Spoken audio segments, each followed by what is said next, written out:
have a steering committee. So the steering committee is will be no more than 15 members who meet on a regular basis with myself. 15. Did I say 15? So like 50. Oh, no. 1-5. And they basically represent a broad, well, first and foremost, they're people who are willing to come to the meetings, to work, who have the time and energy and passion and dedication to be on the steering committee for EcoNet and believe in it and want to move it forward. Secondarily, they are across a broad geography and a broad sectors of our education, communication, and outreach world. So the existing steering committee, could existing steering committee members stand up real fast for me? Please. Thank you. Oh, great. So see, they're scattered all across the room. They have been working with me. Yes, exactly. They have been working with me since I came on very closely, and the idea is that as we move forward, we really want the broad membership's input into who's representing them on that EcoNet.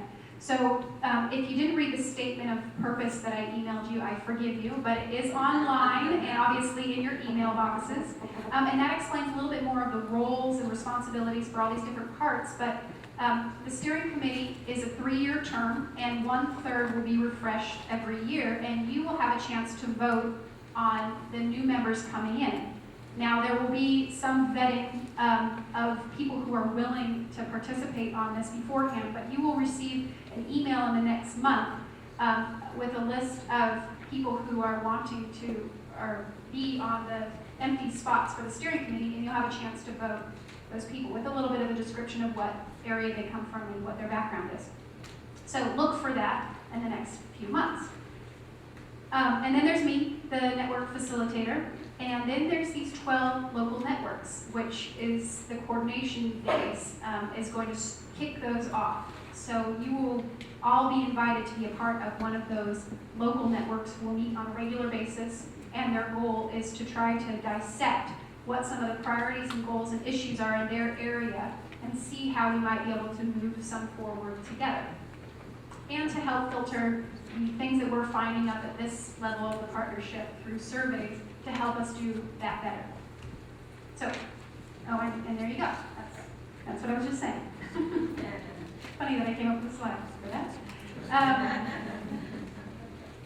So the first is this volunteer initiative, this idea that we have as touching buttons without knowing it. As all of you know, there are many citizens out there who want to get their hands dirty. They want to spend their very valuable time and often their very valuable money helping Puget Sound. It's just a matter of where and how, and that's it's this energy that we want to capture and direct in a coordinated way in a direction that will actually be effective. David loves to tell the story about how he was sitting with a number of volunteers in Island County one night and was kind of breaching this topic, what he thought was a very sensitive topic of, well, what's going to make you, if we come forward and say, well, the most important thing to do is X, and you're doing A, what's going to make you, short of us coming around with black helicopters, what would inspire you to move to X? And the volunteer looked at him and he said, you have got to be kidding me. I stand hip deep in water in February. I want to be doing the right thing. These people are using their time and talent in a very particular place. They want to make sure it's the right thing. And so that's what we're going to help them do.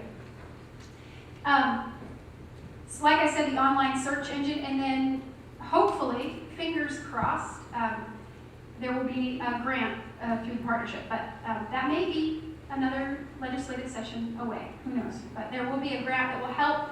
I'm not going to say the word pie, but it won't be quite the same as a pie grant for those of you that are familiar with that grant system, but because it will be more focused and more driven to some particular activities, but it will be the same in that it will be coming out of the partnership and it will be a granting system. Cross your fingers. Obviously, as Bill said, we need to do what we can now, but we need to look at the long haul for this. This isn't a short period of action. We need to sustain this through the years. And so we really need to get to our K-12 community. And in the Chesapeake, when I called a number of the people working there, I said, okay, so what was the one thing that you did that worked really well? Because there's a whole litany of things that didn't work so well or weren't quite right or they really failed at. And everyone, without a fault, said this meaningful watershed education experience program that we put into place here. And that's funded through the NOAA BWEC grant. And there's actually a number of you in the room who received funding for that this last grant cycle, and a number of you that are applying for the next grant cycle. Well, right now, NOAA only has $500,000 for the whole Pacific Northwest to implement these MIWIs. The partnership is looking at how can we expand that amount for the Puget Sound area. And it basically incorporates inquiry and place-based education and incorporates whatever the issues are in that area. So we're hoping that the Puget Sound issues and what the partnership is trying to do can be implemented into that model. Can you raise your hand if you got funding for that, this last one, just so if anybody has any questions? Okay, so Padilla Bay, Salish Sea, and PEI. Oh, and at the back, oh, Salish, okay, great. We're also having meetings with all of the school district curriculum writers to talk about how can we use examples like the one in Tahoma School District where they're taking a very serious place-based look at how to get curriculum that is about, or at least have Puget Sound issues into the curriculum that the teachers are already using. And then senior culminating pilot project that we just signed the paperwork for, right? I hope, yes. So there's going to be a senior culminating pilot project happening in the next, over the summer that is kind of looking at, okay, so all these high school students have got to do something with their time. Why can't we be plugging them into Puget Sound activities? So citizen science is another initiative. How many of you have been either interacting with citizen scientists or have citizen science programs in your organization? Okay, a number of you. So the power of citizen science is that not only do you have citizens out there collecting data in a sometimes more rigorous way than not, which is very useful to all the agencies who are understaffed and underfunded.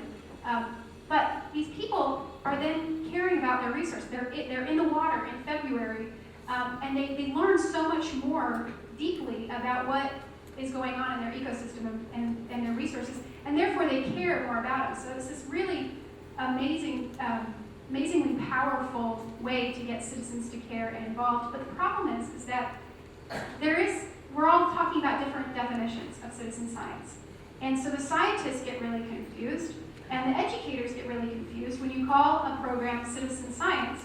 They're not really sure what you're talking about. So one of the things that we're really trying to do is have that conversation about how do we define citizen science so that nobody's confused about what we're talking about. And at the Puget Sound Georgia Basin Ecosystem Conference, we'll be having a session just on that. So I really encourage you, if you're going to that conference, to come to that session.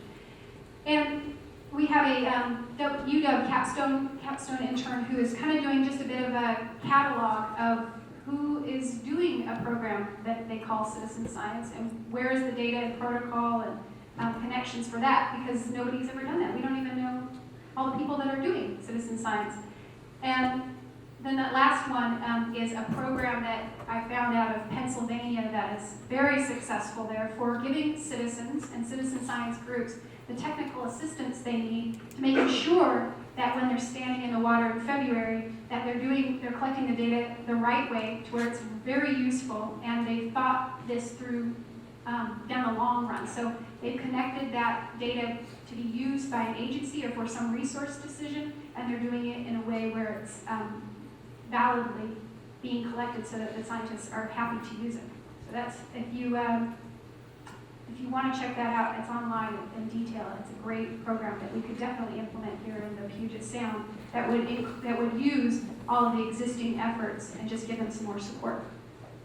So some of the things that we're doing is just shifting the way things have worked. Like I said before, we have a time for an opportunity for change right now, and one of those things is to truly working together. The shift, and actually I'll go into that more when we get to our working session, but the shift is, we're seeing people work